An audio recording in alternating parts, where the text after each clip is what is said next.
J'avais pas trop été dans les tendances, même à l'adolescence. J'ai pas fait de tectonique, par exemple. Il y a plein de choses que j'adore sur d'autres femmes que je vais trouver sublimes, mais que je n'imagine absolument pas sur moi parce que ça ferait ressortir tout ce que je déteste, c'est-à-dire à peu près 90% de mon corps. Aller en friperie, non, c'est pas agréable. Enfin, surtout les friperies généralistes. Ce qui est agréable, c'est quand tu vas dans des endroits un peu crades, tu vois. Oui. Et là, tu trouves un truc incroyable. Le slim, on le laisse en fait, c'est bon, ça y est. Ça fait des années qu'on lutte pour faire comprendre qu'on a envie d'avoir les couilles qui respirent, c'est pas pour remettre des trucs comme ça, quoi, tu vois.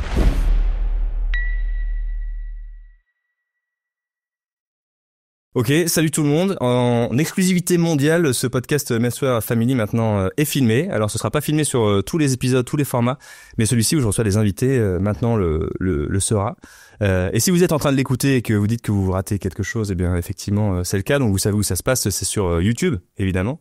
Et là on est dans les locaux tout neufs de l'Acme Studio qui m'accompagnent pour les podcasts. Ça sent encore la peinture. Je sais pas si on est les premiers à inaugurer ça. Il dit non en régie, il fait non avec son doigt autoritaire. Du coup, je suis super déçu. Voilà, je pensais pouvoir l'annoncer aussi. Mais bref, aujourd'hui, on va parler de style personnel, de développer un style personnel. Et si ça veut dire quelque chose. Et donc avec mes invités que je vais présenter maintenant.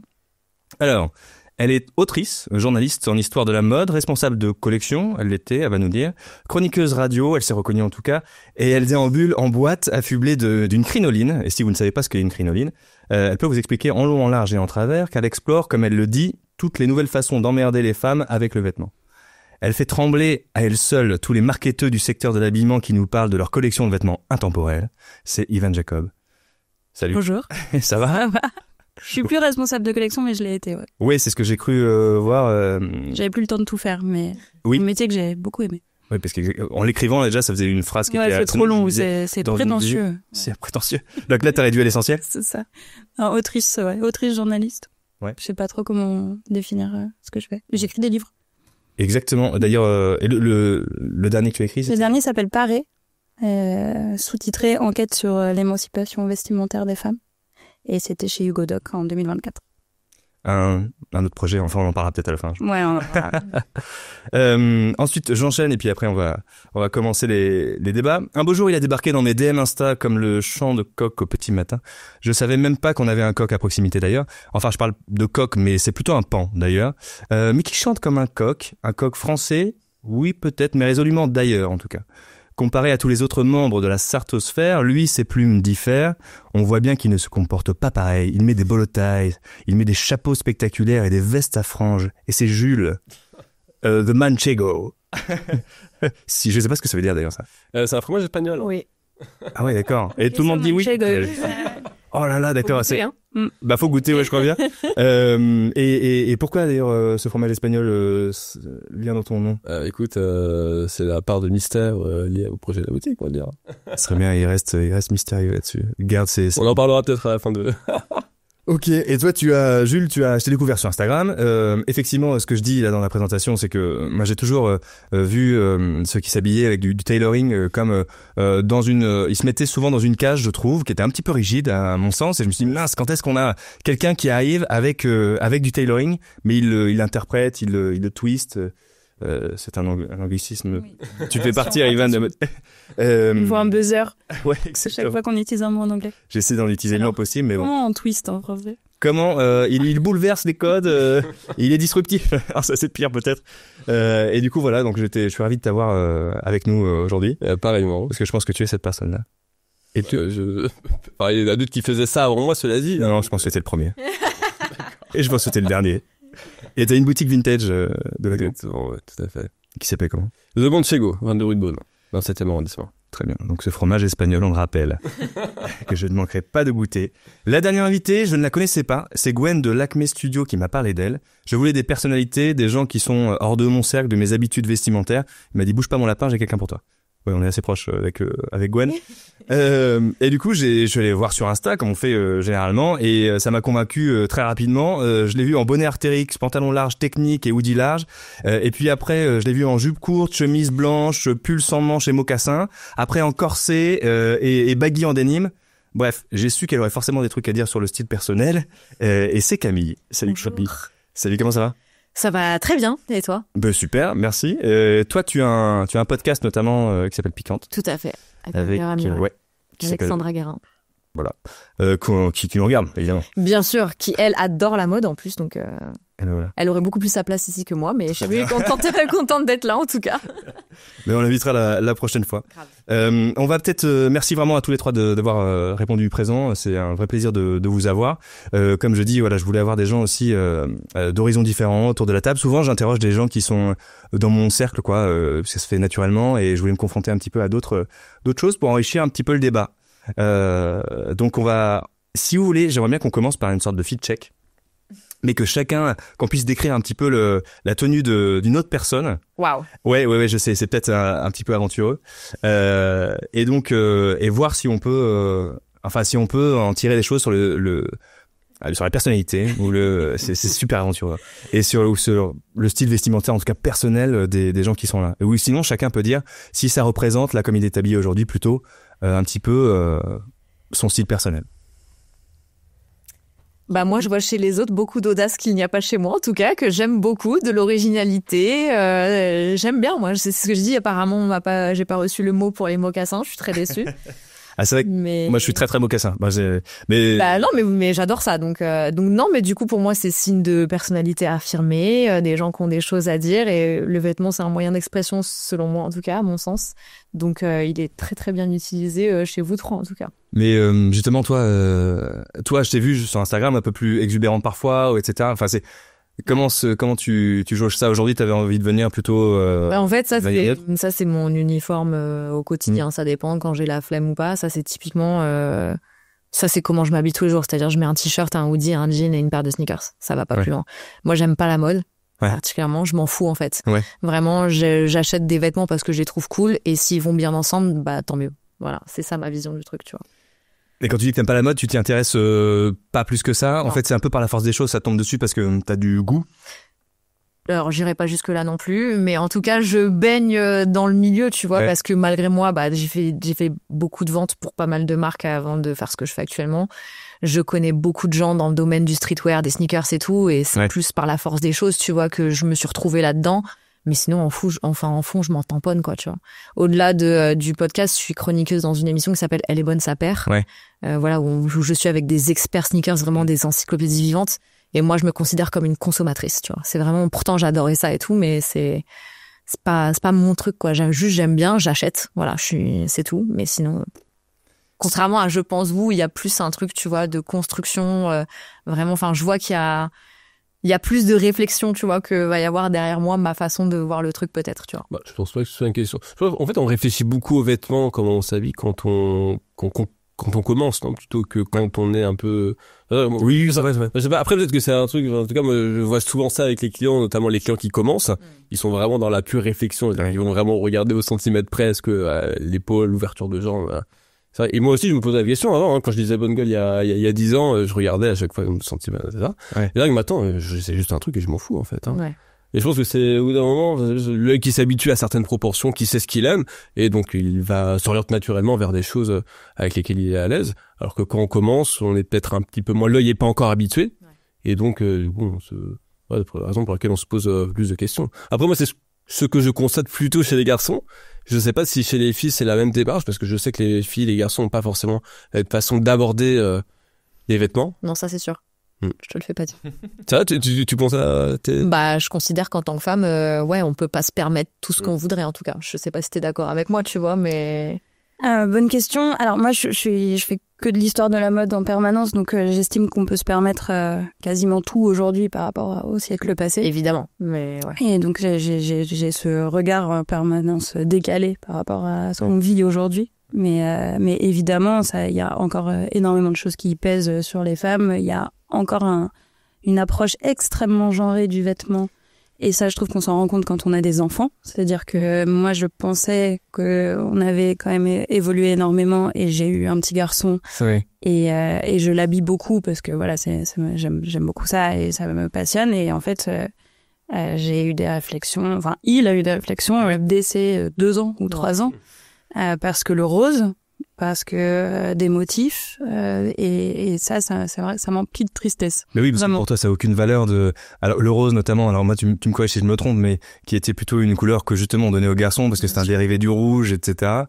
Et en fait, c'est juste que si on s'ouvre à la culture et justement on cherche un petit peu le pourquoi du comment, toutes ces questions-là, elles tombent en fait. On trouve ça complètement débile. Ouais, totalement absurde. Et puis ce côté, cette absence de fantaisie chez l'homme, je trouve ça vraiment dommage. Et puis très limitant, quoi. Ouais, exactement. C'est vrai que et je sais que pour faire des vidéos aussi, on en parlait un petit peu en off, qui essaie de pousser un petit peu humblement. J'ai tout le temps ces commentaires qui reviennent, etc. Et toi, pour le coup, Jules, tu vas avoir tendance à pousser tout ça. Est-ce que toi, tel que tu es habillé, tel qu'on te voit, comment tu dis, c'est l'expression d'un goût personnel? Est-ce que t'es assez fidèle à ce que tu aimes? Est-ce que t'es protéiforme? Bah, là, je suis surtout habillé de façon confort et que, des choses avec lesquelles j'étais à l'aise, hein. De façon confort. Voilà, c'est comme ça. Qu'on s'habille de façon confort avec des mocassins. Bah ouais, c'est confort, des mocassins. Bah ouais, franchement, pour moi, après, ça dépend de chacun. Ouais. Et en vrai, c'est pas parce que tu portes une cravate que t'es pas confort, hein. Mais j'adore l'entendre. Non, mais, et ça, je pense que tu dis ça. Ouais, c'est pas parce que je vais te provoquer quand même si c'est pas le reflet de juste par sadisme. Mais non, bah après, je pense que c'est non, là, par exemple, aujourd'hui, je suis vraiment habillé de façon confort, juste avec des vêtements que j'aime bien simples, tu vois, avec lesquels je me sens à l'aise, tu vois. Avec juste un minimum de couleur, parce que je suis plus à l'aise quand il y a un petit peu de couleur que si j'étais en full, je sais pas, en full bleu ou en full, enfin, des couleurs vraiment très simples. Mais en l'occurrence, c'est vrai que je privilégie de plus en plus le confort. Après, je pense que c'est aussi lié à mon activité. Donc, c'est vrai que je bouge beaucoup à droite à gauche. Les matins, je vais toujours chiner. L'après-midi, comme il y a du monde, souvent, faut tenir la perche, faut chercher des vêtements à droite à gauche. Faut aussi être un petit peu libre de ses mouvements, tout en présentant relativement bien, cela dit, puisqu'on est toujours dans un rôle de représentation quand on est dans une boutique. C'est sûr. Mais c'est vrai que j'en vois beaucoup qui sont vraiment dans une recherche très très pointue. Ouais. Et c'est vrai que moi c'était un peu plus le cas avant quand je me cherchais, mais maintenant que je me cherche moins niveau style, j'ai plus toute tendance à prendre les vêtements que j'aime bien, ceux avec lesquels je suis à l'aise et y aller comme ça. Hein. Mais par exemple, ce serait quoi une tenue? Tu sors de chez toi et en fait ça te ressemble pas et tu te sens pas à l'aise. Jogging Nike. Allez. Paire de TN. C'est moi ça. Non, c'est sûr, je serais pas à l'aise. Non, mais je serais pas non plus à l'aise, mettons, sur si j'allais me faire un costume, ou si, non, j'irais jamais m'en faire un, mais si je vais en demi-mesure et qu'on me fait un costume, le même costume que tout le monde porte aujourd'hui, qui sont vraiment, voilà, dans les standards actuels, donc large revers croisé, déstructuré, des trucs qui m'ennuient profondément.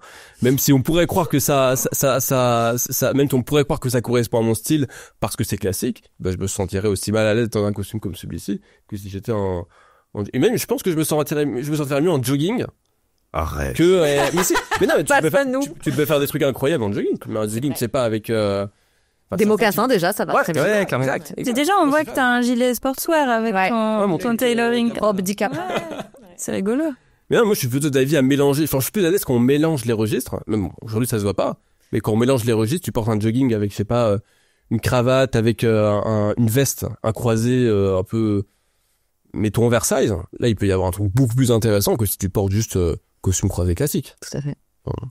Ouais, ça va pas mal sur TikTok aussi, on voit aussi pas mal de ce genre de... Je vois le port de la cravate qui revient, mais dans un style pas du tout tailoring, quoi. Beaucoup plus sportwear aussi, streetwear même parfois, et c'est super bien de pouvoir s'amuser comme ça.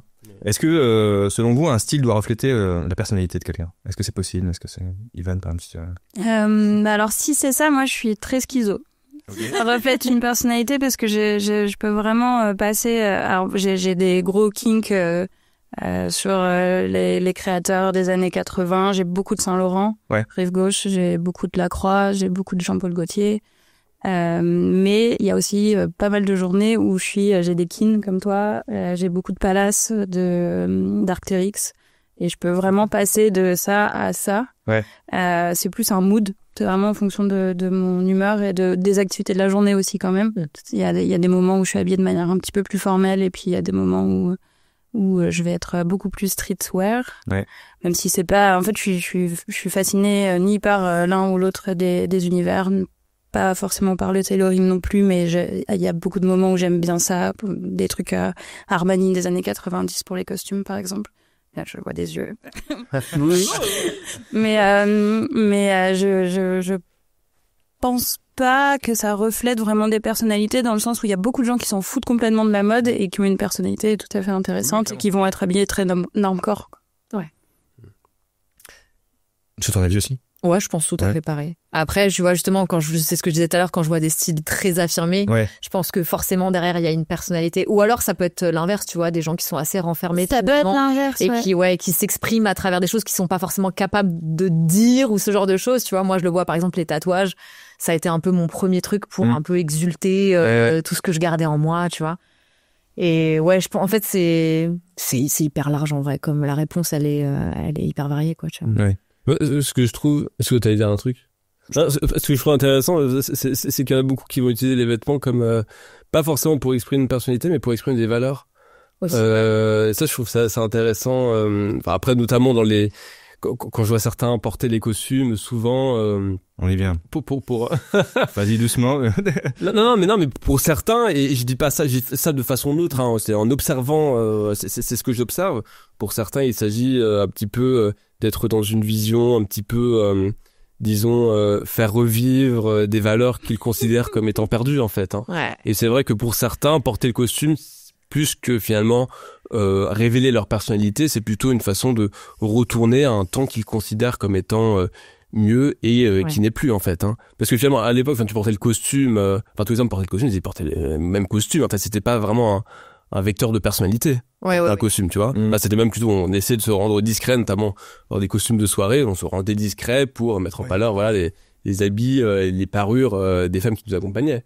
Et souvent, aujourd'hui, mais à l'époque, c'était souvent comme ça, lors des soirées un peu mondaines, on va dire. Ouais, puis c'est considéré comme frivole que de s'intéresser à la mode, aux matières, etc. Et c'est vrai que pour certains, moi, ce que je constate, hein, les personnes qui sont un peu intéressées par les costumes, par la mesure, beaucoup portent le costume, pas tant pour exprimer une personnalité, mais voilà, pour afficher des valeurs. Au même titre qu'on disait, qu'on dirait, oui, les femmes à l'époque, elles étaient élégantes parce qu'elles portaient des jupes crayons et parce qu'elles mettaient des chemisiers, des corsets, qu'elles avaient des talons et tout. Mais en fait, c'est juste qu'elles n'avaient pas le choix non plus, tu vois. Enfin, après, ça dépendait encore de beaucoup de choses, des catégories sociales et tout, comme aujourd'hui finalement.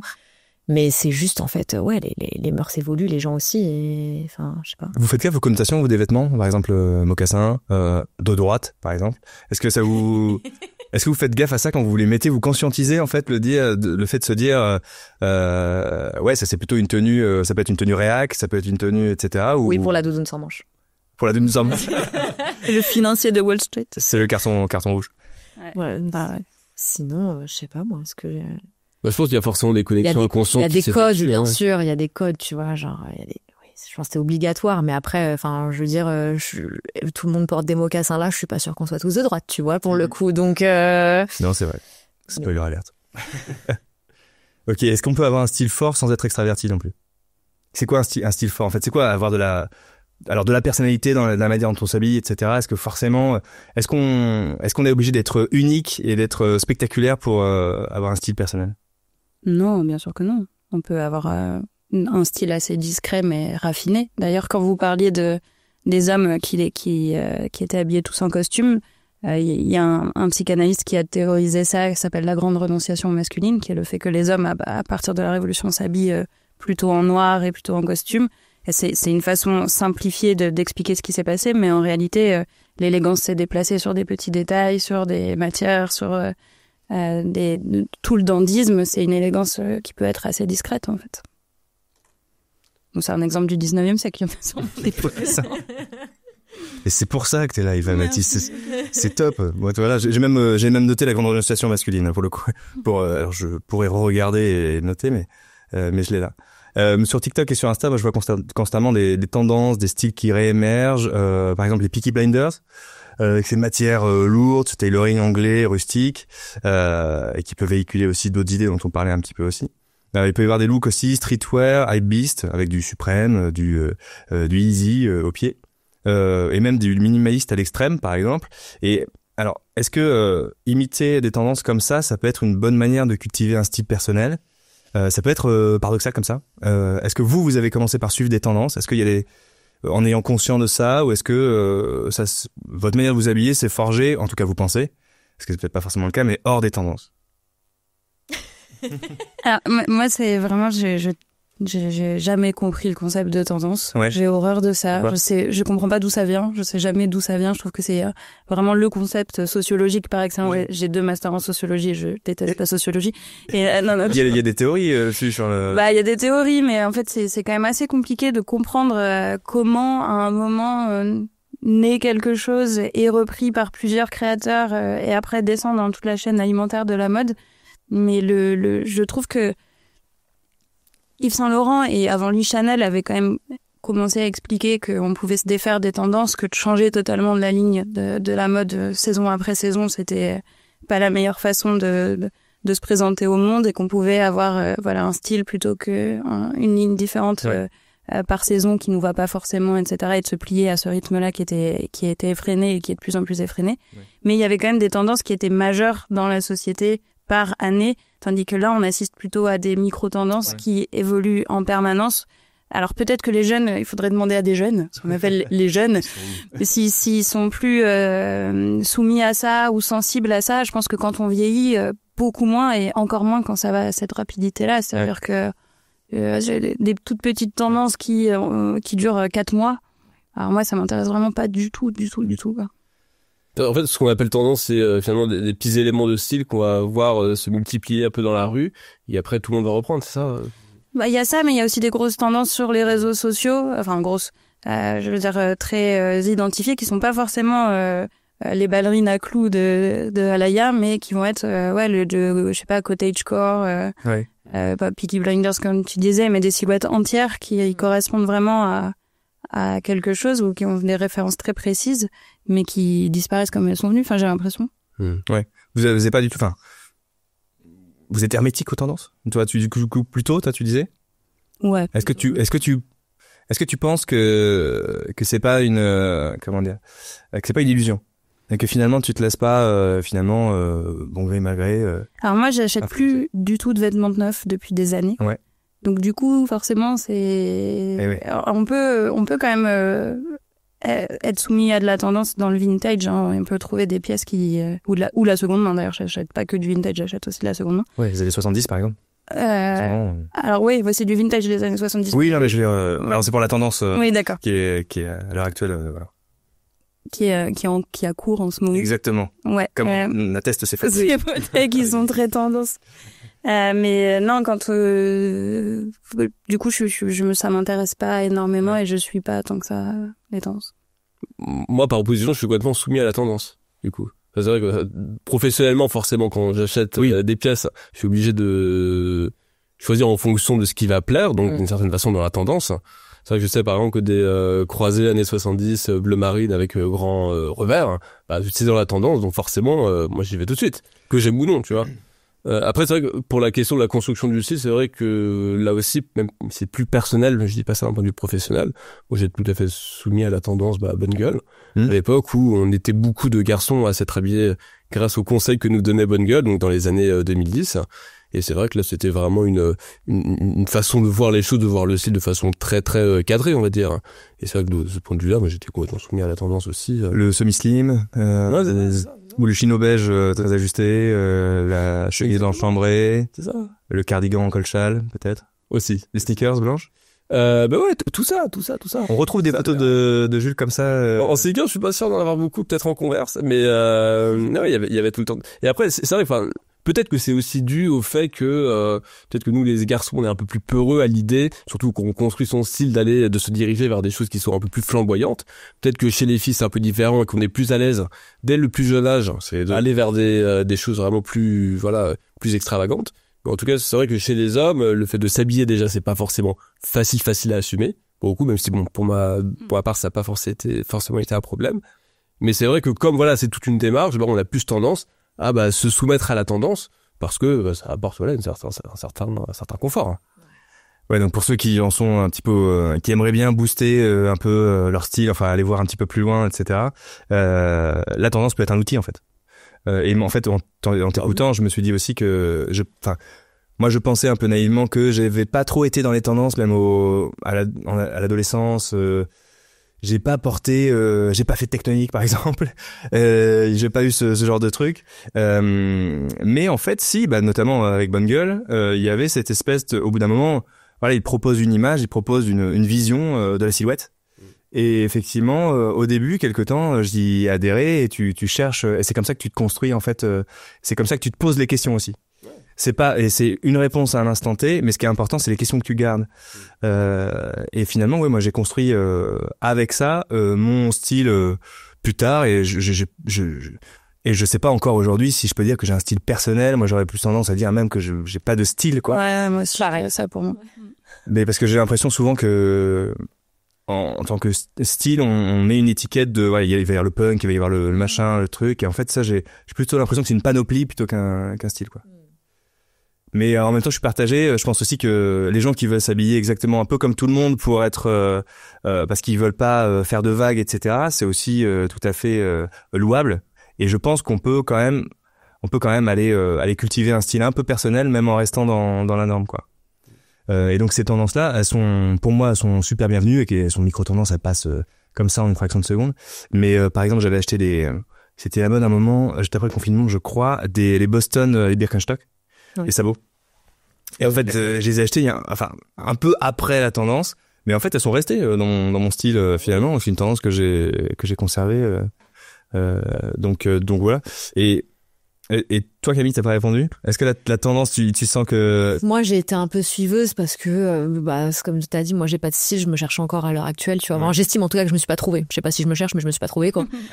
Mais en gros, alors moi, j'ai pas fait tectonique non plus, mais j'ai été Fluo Kids, tu vois. Au tout début, il y a eu MySpace, tu voyais avec des lunettes sans verre, des gros bandeaux, des vestes des années 80 sportwear, violettes, vertes et roses, tu vois. Mais... Enfin, je suis passée par ça. C'était en parallèle de la tectonique, ça? Ouais, c'était à peu près en même temps, mais moi, les mecs faisaient de la tectonique et moi, j'étais Fluo Kids. C'était pas pareil pour moi. C'est quoi la différence? Parce que déjà, je dansais pas. Oui. Déjà, je ne me ridiculisais pas. Je faisais pas d'étoiles autour des yeux non plus. Non, mais genre, après, tu vois, en vrai, moi, au collège, j'étais jogging harness, TN, Top Comate, Royal Wear et tout. Donc, et ça continue à me suivre. Tu vois, parce que c'est juste une dérive de mon adolescence. Après, de mes 18 à 20 ans, allez, 20-22 ans, quand j'ai commencé à bosser vraiment, j'ai eu cette phase où, comme je pense pas mal de meufs, à vouloir être très féminine, tu sais, donc je portais beaucoup de talons, je mettais des robes et tout, machin. Je me suis ravisée. Je suis revenue vraiment au confort et tu vois, comme tu l'as dit tout à l'heure, je peux très bien mettre des robes de pétasse avec des talons et le lendemain, tu me retrouves comme ça, en gros jogos, en train de sortir le chien, une paire de Air Force défoncées, enfin, tu vois. Mais ouais, je pense que j'ai suivi, mais malgré moi, tu vois, parce qu'en fait, juste, c'est des fringues que je trouve au moment où je me dis, j'aimerais bien ça, et bon, je tombe dessus, et puis il s'avère que, si c'est vendu, c'est parce que c'est cool en ce moment, tu vois. Ouais.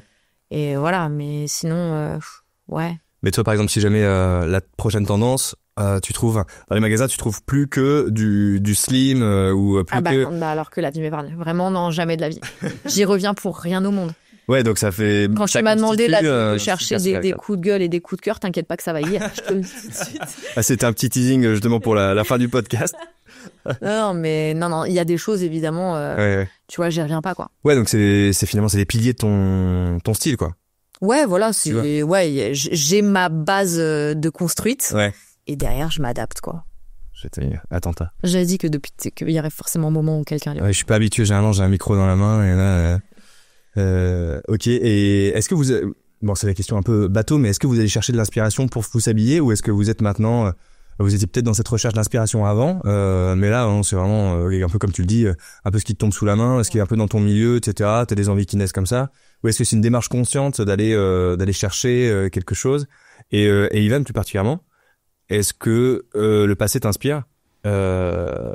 Voire même quand tu vas chercher des pièces de la Renaissance, des choses comme ça, est-ce que ça t'inspire? Est-ce que tu arrives à le... Alors non, pas trop. Pour moi, ça reste du déguisement plutôt qu'autre chose. C'est-à-dire que j'ai pas du tout envie de m'habiller comme ça au quotidien. En revanche, oui, je fais des recherches actives de pièces vintage dans les ventes aux enchères, sur Vinted énormément, dans les brocantes. Donc c'est plus soit des pièces que je cherche précisément, soit des coups de cœur. Je cherche rien, mais je tombe sur quelque chose que j'aime et voilà. Et toi, non, tu peux répéter la question? Est-ce que dans ta démarche de t'habiller, justement d'envisager un peu la suite de ton style, comment tu t'habilleras demain, est-ce que tu as une recherche consciente d'inspiration, d'aller chercher ou est-ce que finalement ça se fait un peu comme ça se faisait peut-être avant, tu sais, où on scrollait sur Instagram, on regardait les feeds de chacun et tu sais, bah forcément ça nous donne des idées. Après c'est ce que je fais encore, enfin c'est toujours une veille qu'on est obligé de faire, enfin que moi je suis obligé de faire en tout cas, voilà, pour savoir un petit peu quelles sont les tendances justement. Après moi je suis pas dans cette démarche disons très consciente, tant que je sais à peu près ce que j'aime bien, quand je m'habille je m'habille juste avec ce que je trouve en fait. Mais c'est vrai que moi je suis pas dans une démarche d'acheter de chercher, enfin je cherche des vêtements mais c'est pour la boutique et en fait moi j'achète aucun vêtement pour moi, je vais jamais dans les magasins, c'est que quand je trouve un vêtement que je trouve sympa, je le garde pour moi en fait. Mais c'est vrai que je suis pas du tout dans une démarche d'aller chercher des choses. Enfin je trouve ce que je trouve. C'est pas. Est-ce que tu piques dans les étalages de ta boutique? Écoute, est-ce que tu es ton pire ennemi? Ça m'arrive d'emprunter. Oui, de toute façon ils sont vintage ou ils le seront pas moins après ton emprunt. Quoi. Non, j'évite. Mais c'est vrai qu'on a tendance à vouloir garder pour soi les plus belles pièces. Normal, oui. Mais non, il faut quand même en garder pour les clients. Tu peux pas devenir multimillionnaire, quoi. C'est pas en ouvrant une boutique vintage que tu deviens multimillionnaire en tous les cas. Ouais. Ah bon, moi tu me l'apprends. Est-ce que c'est une bonne idée d'imiter justement ce qu'on voit sur Instagram, une tenue? Est-ce que toi ça a marché? Est-ce que t'as cherché parfois à dupliquer ou répliquer complètement, pas consciemment, mais oui, quand je voyais les styles Bonne Gueule dans les années 2010, je m'habillais exactement pareil. Et c'était très bien. Mais ça c'est une bonne idée. Oui, c'est une bonne idée pour commencer. Ça te donne un peu de confort, ça te donne un peu de confiance en toi. Tu te dis que tu t'habilles selon un style qui est déjà validé par quelqu'un qui prodigue des conseils qui sont unanimement, à l'époque en tout cas, validés. Tu vois. De toute façon, il est tout à fait illusoire de penser qu'on n'est pas influencé. C'est pas forcément la tendance, mais ça peut être les images qu'on voit, un peu comme on est abreuvé d'images en permanence, mais forcément influencé. Ouais. Non, c'est clair que j'aimerais bien avoir la force inhumaine de m'en extraire parfois et de se dire ça c'est complètement original, mais jamais en fait. Et c'est même quand on a des idées de vidéos, quand on fait de la création de contenu, des choses comme ça forcément. Mais du coup, il faut l'embrasser ça, il faut se dire mais oui. OK. Mais ça se nourrit, c'est chouette. Exactement. Et c'est pour ça que certaines personnes qui crient au plagiat doivent se calmer aussi parfois parce qu'effectivement c'est pas des vases clos quoi, c'est communicant. Ouais. Qui crie au plagiat, c'est-à-dire non, je parle de création de contenu surtout. Qui peuvent voir des concepts similaires. Enfin, on l'a jamais fait pour le coup, mais donc 4 personnes assises dans 4 canapés. Ouais. L'année 70 avec des micros. Ouais, qui parlent de style, voilà, exactement. Après l'originalité, je pense que tu vois beaucoup de styles extravagants sur Instagram, mais souvent les styles que tu vas voir sur Instagram, c'est aussi lié à une certaine performance. Exactement. Je sais pas pour toi, mais par exemple, je sais pas si quand tu t'habilles pour une vidéo, je pense que tu réfléchis un peu à la façon de t'habiller, tu fais bien en sorte de pas t'habiller de la même façon que la vidéo précédente et de faire quelque chose qui soit un peu visuel. Ouais, exactement. Mais en même temps, c'est vrai que tu viens frapper à ma porte à l'improviste et normalement, tu trouves une tenue qui pourrait en gros passer dans une vidéo. Il y aura j'ai moins pris de temps et d'attention dans le choix de ces vêtements-là. Ils sont un peu plus spontanés parce qu'au bout d'un moment tu peux pas passer parfois c'est en 5 minutes et puis après tu peux passer une demi-heure pour choisir ta tenue, ne serait-ce que par exemple il faut emmener sa fille à l'école et tu peux pas lui dire attends papa choisit la bonne teinte de chambray, de chemise, des trucs comme ça. Mais c'est vrai que moi j'ai gardé pendant un temps quand je travaillais chez Bonne Gueule pour le coup. Là j'avais vraiment, et j'avais pas d'enfant non plus, je faisais vraiment tous les matins c'était un choix presque comme si j'allais tourner une vidéo quoi. Waouh. Ouais, exactement. Et en fait, mais c'était une école, quoi. C'était une formation, quoi. Ouais. Se dire. Et en fait, j'ai appris, et comme ça, en fait, j'ai vraiment appris, à conscientiser ce que j'aimais dans certaines associations de vêtements. Et en fait, ce côté un peu geek finalement que je pensais ne pas avoir, mais en parlant, oui, dans cette attitude-là, c'est un petit peu obsessionnel et ça. Non, ça va.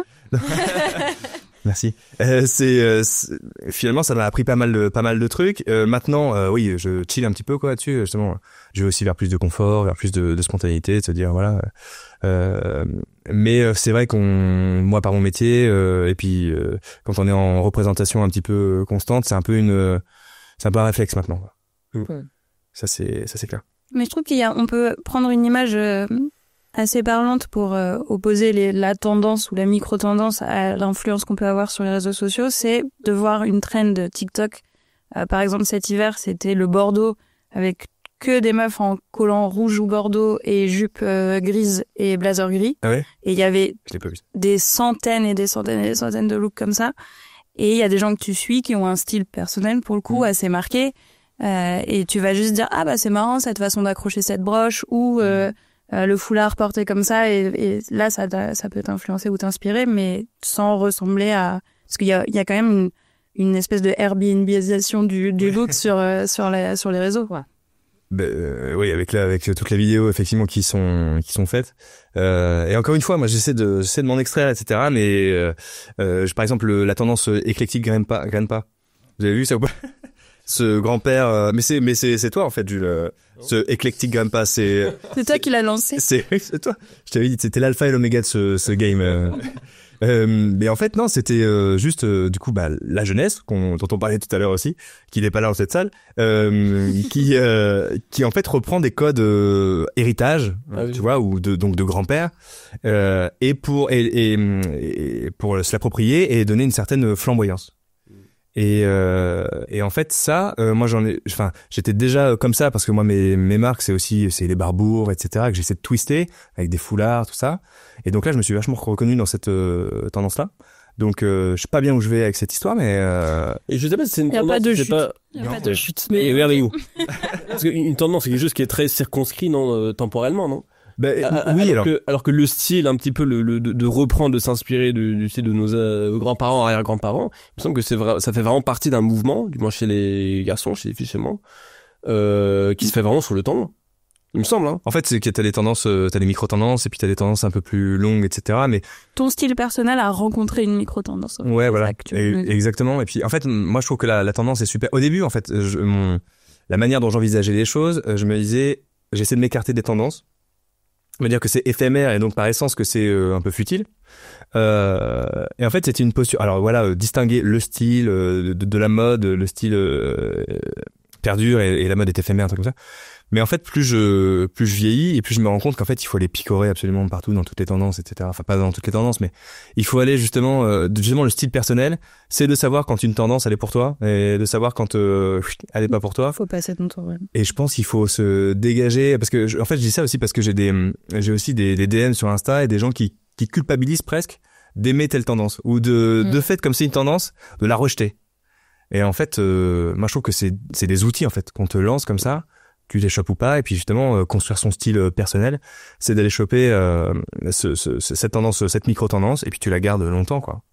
Il faut bien commencer quelque part. Ouais, moi, ce que je détestais c'est beaucoup moins le cas maintenant, mais quand je travaillais dans la mode, il y a vraiment beaucoup de gens qui me posaient la question de manière un peu ironique, mais quand même, c'est quoi la tendance? Alors, oui. Ça, vraiment... Oui. Mais oui. Ou sinon, oui, moi, ce qu'on me fait beaucoup, c'est tu valides ou pas ça? C'est un peu sur un autre registre, mais tu valides ou pas? Ah, ça, c'est un truc qui revient beaucoup. Et ça, je garde. Même dans les commentaires, je valide, ouais. Là, je prends mon calme, etc. Alors après, il faut, soit j'explique toutes les raisons pour lesquelles je ne peux pas répondre à cette question, en essayant de garder mon calme, soit je fais un commentaire et puis on passe à autre chose. Un câble. Oui, ou soit tu exploses le verre qui est sur la table. Ah ouais, c'est marrant, quoi. Les gens avaient vraiment besoin de la validation d'autrui, en fait. Hein. C'est pas une innovation. Hein. Les gens ont besoin de la validation d'autrui de toute façon, je pense. Mais encore une fois, mais est-ce que c'est pas d'autant plus présent chez les garçons plus que chez les filles? J'en sais rien. Moi, je trouve ça énormément chez les garçons. Hein. Après, c'est vrai que je suis moins les comptes télé. Moi aussi, rassure. Ouais, vous dites aussi, est-ce que tu valides ce style? Alors moi, je le pose pas, mais je sais qu'il y a beaucoup de, en tout cas, moi, je le vois notamment dans mes DM, tu vois. Oui. Beaucoup de meufs qui m'écrivent pour demander ou poser des questions ou demander des conseils, alors que c'est pas du tout mon domaine en plus, hein, vraiment. Et j'ai jamais prétendu d'ailleurs mieux m'habiller que qui que ce soit parce que ça n'est pas le cas de toute façon. Mais tu vois, là, justement, c'est drôle parce qu'il y a vraiment quelqu'un qui m'a dit comment t'as fait pour construire ton style personnel là dans une boîte à questions que j'ai fait ce matin. Et j'ai répondu ce que j'ai dit tout à l'heure. Je dis, je n'en ai pas, en fait. Donc, vraiment, je peux pas. Mais les femmes comme les garçons, je pense, et surtout cette génération, enfin, notre génération et les suivantes en tout cas, avec l'ère des réseaux sociaux et tout, on est tous dans ce truc de validation, quoi. Oui, faut se sortir de ça. Là, je le dis à la caméra, elle est où, la rouge, là? Que on ne sait pas ce qu'on fait, en fait. On ne sait pas. En fait, constamment, on teste des choses, ça fonctionne pas, on teste, voilà, on teste, et au bout à force de tester, on a un goût personnel, qu'il soit bon ou mauvais, on n'en sait rien, mais qui s'affirme, etc. Mais on ne sait pas ce qu'on fait. Donc quand vous allez voir, pilote. Non, c'est ça, exactement. Et quand Jules dans sa boutique vous dit d'un air faussement assuré qu'il faut porter ça avec ça, etc., il vous ment.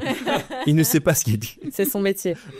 Bah après, je sais pas, la vie, ça dépend peut-être aussi du registre dans lequel on s'habille.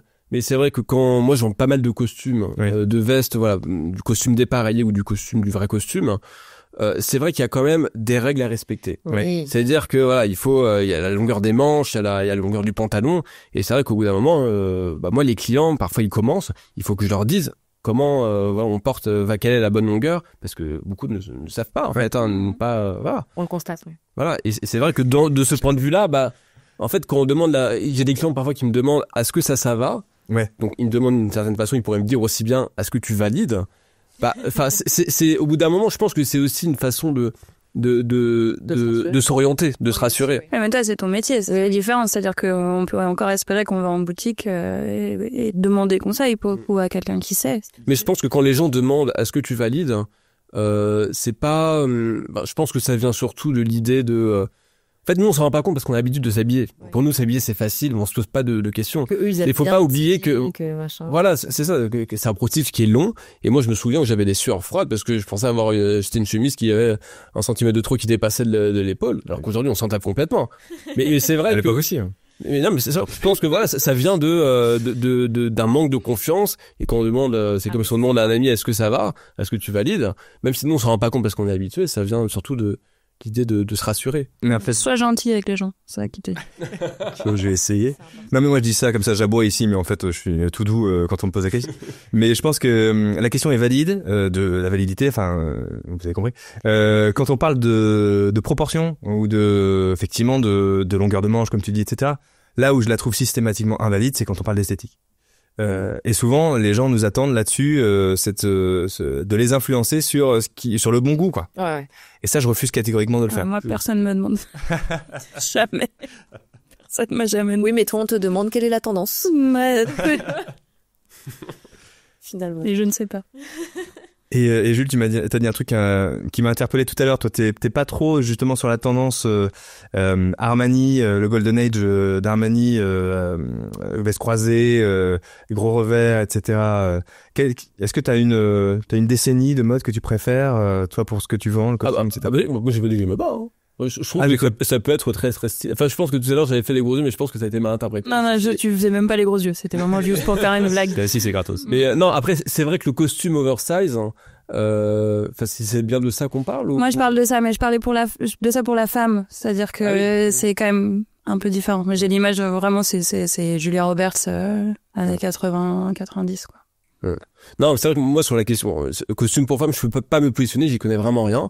Après c'est vrai que costume pour homme, les costumes années 80, moi c'est vrai que ça me parle un petit peu moins parce que encore une fois, je suis soumis à la tendance et c'est des choses qui marchent moins. Du moins en ce moment, c'est vrai qu'on n'a pas envie, les clients ont pas envie d'avoir des épaules qui sont gigantesques. C'est fort dommage. Parce que moi, je trouve ça très cool, les étoiles gigantesques sur des costumes. Ça peut être beau, mais bon, après, voilà, c'est... Moi, j'y reviens un peu. Comment? J'y reviens un peu.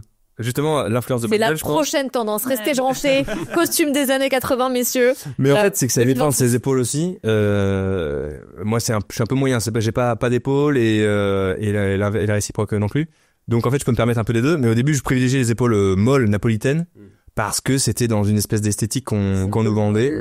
Ouais, comme une chemise, quoi, un petit peu, sur les vestes. Et puis finalement, plus ça va, plus je me laisse un peu séduire par des épaules affirmées, structurées, un peu à la Edward Sexton, des détailleurs anglais, etc. Et voilà, c'est juste mon petit. Ah oui, après, pour moi, un costume, une veste, il faut qu'il y ait de la carrure. Ouais. Moi, je suis moyennement fan des vestes complètement déstructurées, justement, les choses qui sont très dans la tendance épaules napolitaines, par exemple. Ouais. D'un moment, tout le monde demande ça, moi, j'en ai marre. Ouais.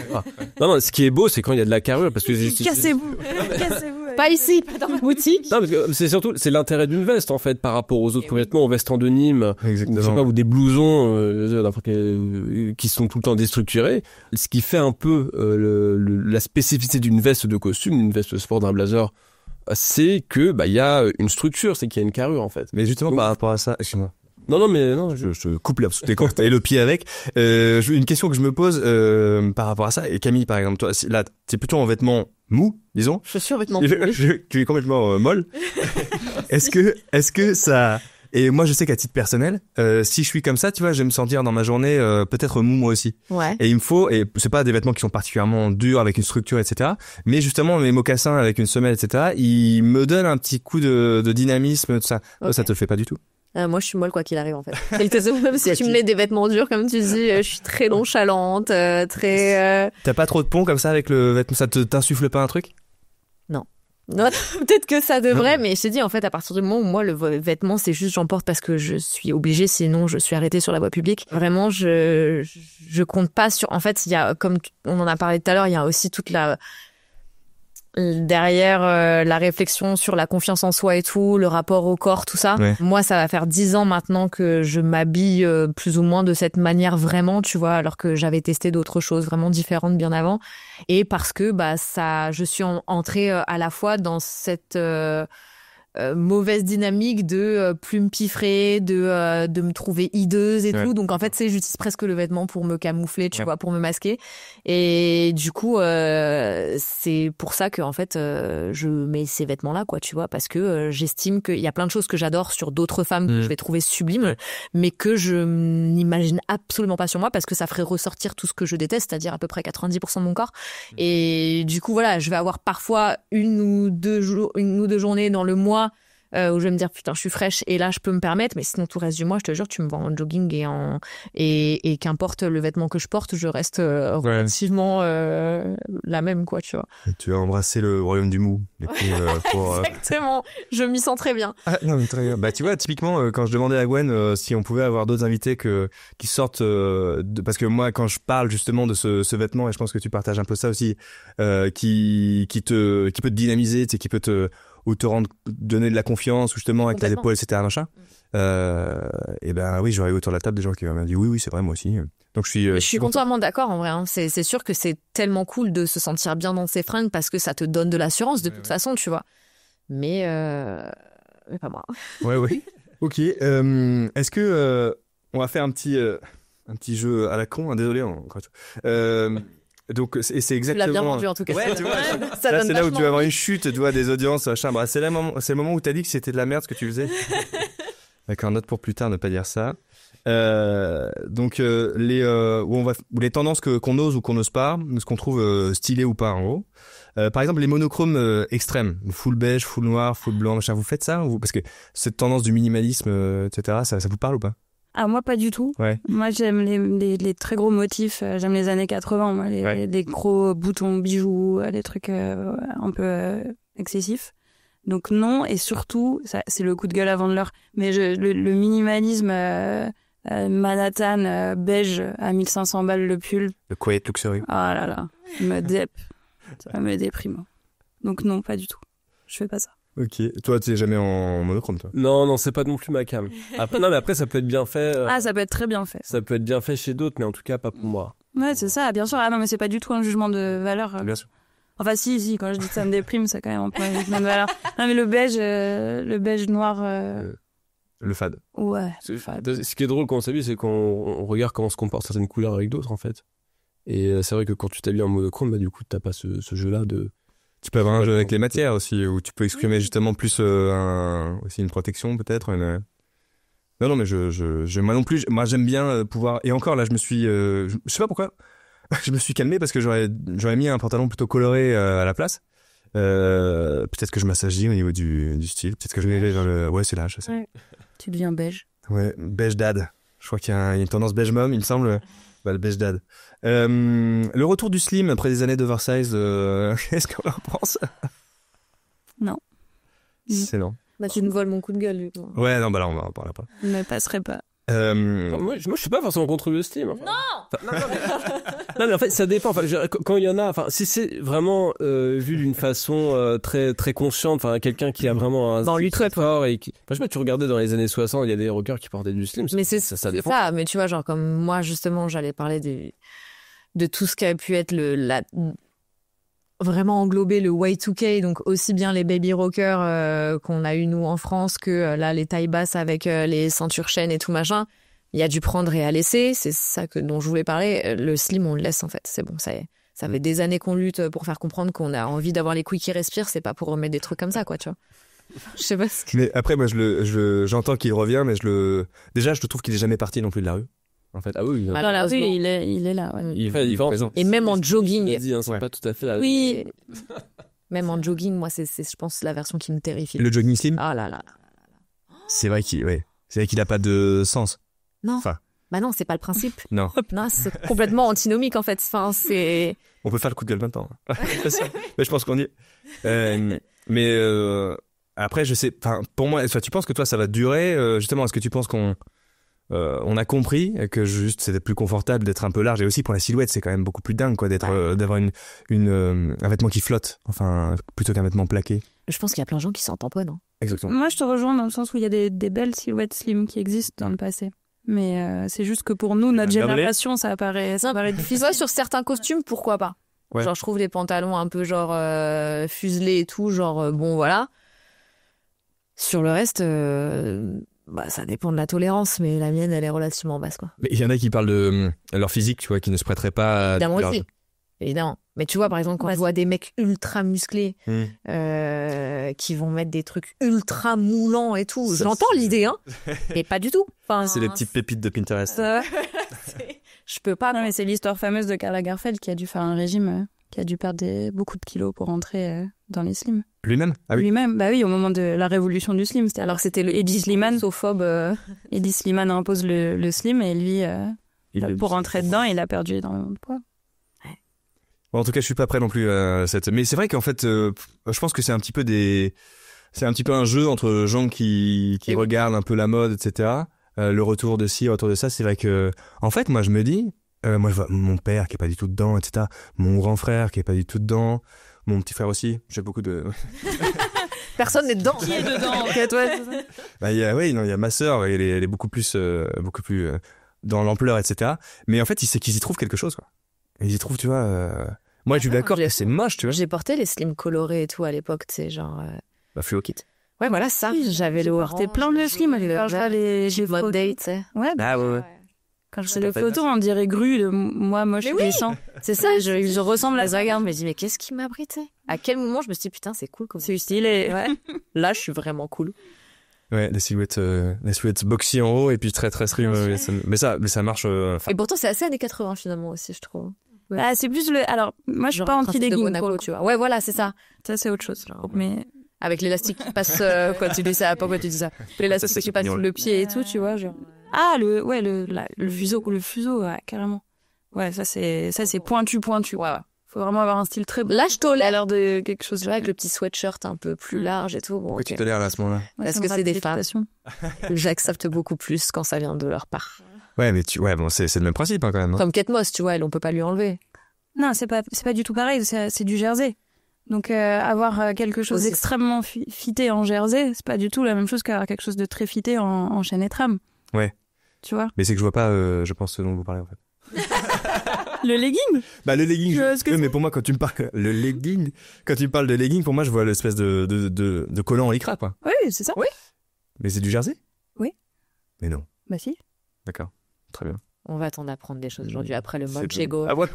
C'est dingue. Tu vas te coucher parce que c'est intelligent ce soir. Je ne sais pas. Je le catégorisais dans plastique, tu vois. Bah il y a eu la version American Apparel, mais tu vois. Il y a eu aussi un peu le disco. Ah oui, mais le jersey c'est juste la façon de. Non, je sais, mais du coup, j'avais même pas conscientisé le fait que c'était un tissage particulier.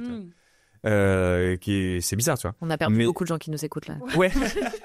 Là, c'est le deuxième drap qu'on a réfléchi. Mais du coup, c'est la différence, c'est vêtements de sport qu'on peut porter dans la rue versus une espèce d'hybride de vêtements.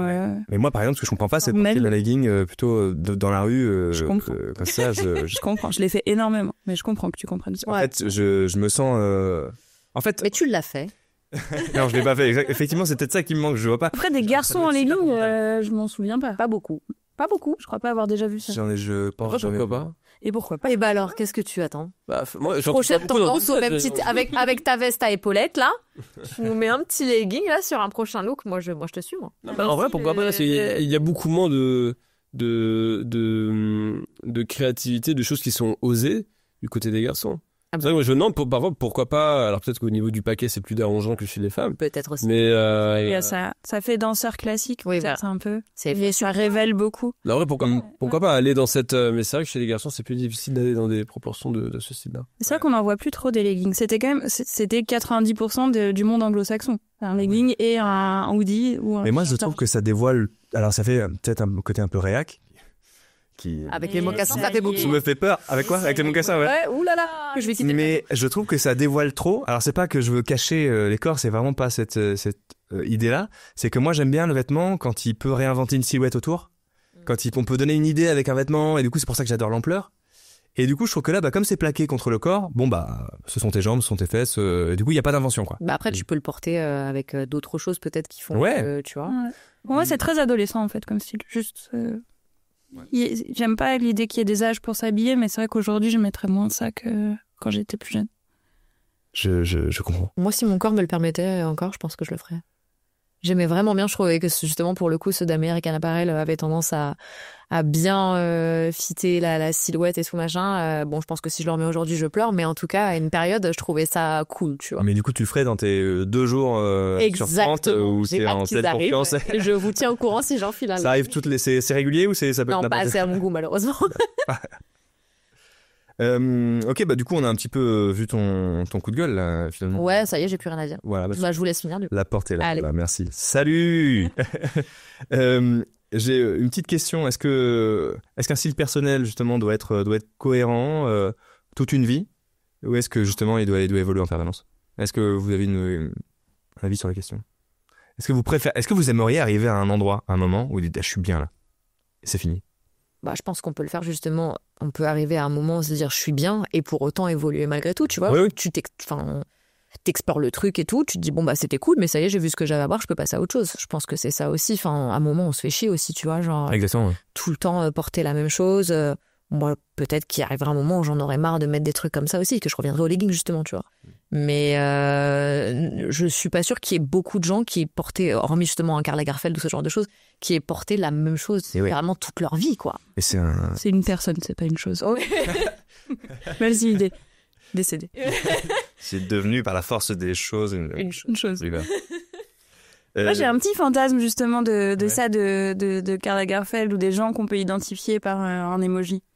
Je crois que j'aurais bien aimé. C'est devenu des marques presque, ouais. Enfin, c'est bien une sûr. marque, pas la force des choses encore une fois. Mais lui-même, sa personne est une marque, ouais. Ouais, mais le catogan, c'était quand même une bonne idée. Bon, ça se discute esthétiquement. Mais je veux dire, pour marquer les esprits, c'est. Moi, de toute façon, j'adore les gens comme ça chouette. qui osent dans une direction et qui font, quoi. Et qui en bougent pas. Mais c'est vrai que ça doit être un peu tristou de s'habiller tout le temps pareil. Oui, parce qu'en plus au début, lui justement, il était dans il avait un style un petit peu très très tailleur, très tailoring avec des motifs, etc. Tout ça. Tu sais, je te pose peut-être une colle, j'en sais rien, mais tu sais quand est-ce que ça a changé ça c'était lancé peut-être justement dans son travail artistique. Il y a eu un moment où sa vision a été tellement forte qu'elle a pris le pas même sur lui-même et ses goûts.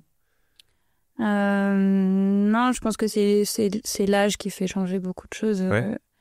C'est vrai qu'il s'est mis à la tendance du slim à cause de Slimane ou grâce à Slimane, comme on dit. Qui porte très bien son nom d'ailleurs. Ouais. Et mais je pense qu'il s'est cherché et qu'après il a trouvé cette espèce d'uniforme et qui s'y est restreint. On saura jamais si au bout d'un moment il avait envie d'en sortir, mais il pouvait plus, quoi.